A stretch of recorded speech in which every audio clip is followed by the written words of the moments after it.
Salut. Bienvenue sur la chaîne YouTube du délégué général des droits de l'enfant.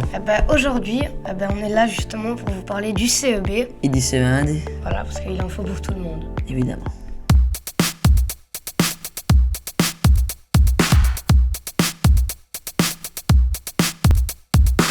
L'actu Du défenseur des enfants. sur YouTube. Alors, du coup, je pense, et surtout pour moi, le CEB, c'est le certificat... C'est quoi D'études Ouais, certificat d'études et... de primaire. Si je me Non, trompe pas. CEB. C'est un P primaire. Attends. On vient de m'informer que c'est certificat d'études de base. Et c'est quoi le CE1D? C'est certificat d'études du premier degré. Et oui, je le sais.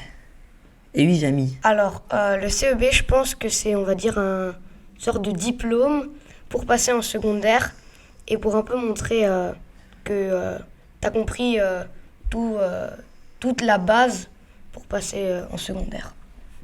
Et le CE1D, je pense que, si je me trompe pas, c'est comme ça, mais version deuxième. Deuxième secondaire. C'est pour montrer tout ce que tu as appris en 2 ans, Ouais. peut-être. Je pense que oui. Alors, moi, j'ai plusieurs raisons. Déjà, la première, c'est pour que mes parents soient fiers de moi. Parce que sinon, ça va barder. Après, sinon, c'est comme ça que je peux passer en secondaire et pas rester à refaire mon année sans amis, sans rien. Et voilà. Et aussi, pour plus tard, faut quand même apprendre les bases, quoi. Le CE1D, moi je dis, faut évaluer. Mais faut pas faire une grande éval stressante. Parce que déjà, en deuxième, il faut bien stresser quand il te rappelle le CE1D.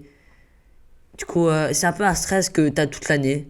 Disant, je vais réussir, je vais pas réussir, je vais réussir, je vais pas réussir. C'est pas cool.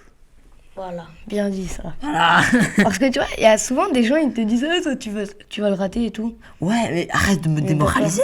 Laisse-moi, si Dieu le veut. Voilà. Bah oui, c'est stressant. Parce que les profs nous rappellent tout le temps que si on l'a pas, on pourra pas faire tout ce qu'on voudra dans notre vie. C'est extrêmement stressant. Te dire que... En fait, c'est un peu comme si tu dis, si tu l'as pas, tu rates un peu ta vie. C'est pas vraiment rassurant. Ouais, certes. Je travaille tous les soirs, au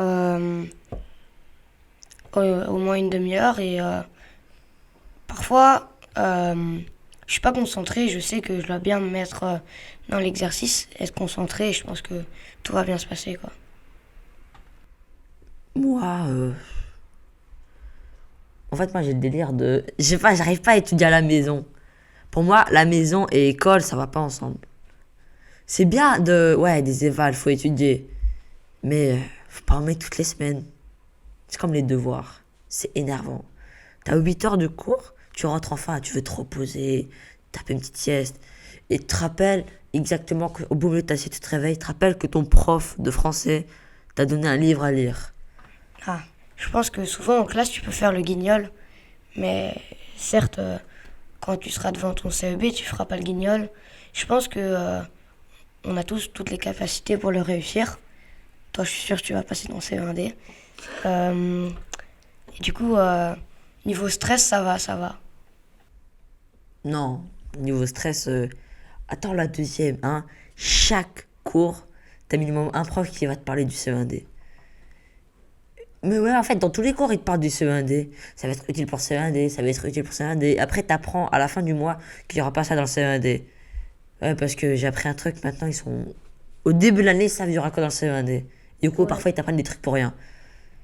Et niveau stress, mais parfois, j'arrive pas à dormir. Ouais, je me tape des nuits blanches où genre, je fais j'ai réussi, il faut que j'étudie. Mais non, c'est le soir, je peux pas étudier. Si ma mère me voit en train d'étudier, elle va me punir. C'est des trucs comme ça. Moi, je perds confiance en moi à cause du CE1D. Parce que mes profs, ils me disent, si tu continues à pas comprendre, tu vas rater ton CE1D. Et ça va pas me rendre heureux de rater. Parce qu'ils arrêtent pas de dire, ouais, c'est utile pour la vie. Mais si tu rates ton CE1D et que t'as jamais eu ton CE1D, tu peux très bien réussir. Exemple, quelqu'un veut devenir TikToker, tu prends ton téléphone, tu fais du bon contenu et voilà. Tu veux devenir TikToker? Non. danser, tout ça, ça me donne pas trop envie.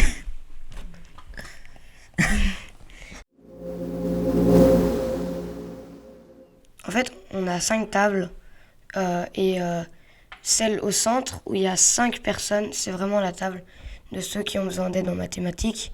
Puis celle sur le côté, c'est plus en français, puis t'as géométrie, puis t'as... Voilà. Et du coup, dès que t'as un problème, tu le demandes et il t'explique et il t'aide.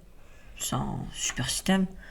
Nous, les profs, ils disent ouais, on est en retard sur le programme par rapport à cette classe, à cette classe. Du coup, les questions, on a pas trop. Une fois, on a fait une évaluation. On avait tous raté, mais il a passé le sujet. Alors que personne ne comprend. Du coup, on fait comment? Du coup, on doit 2 fois plus carburer parce qu'on est en retard sur des classes. Et voilà. Ce que je dirais aux gens, c'est bah ouais, je pense que tout le monde pourrait réussir ce CEB, bah arrêtez de nous stresser.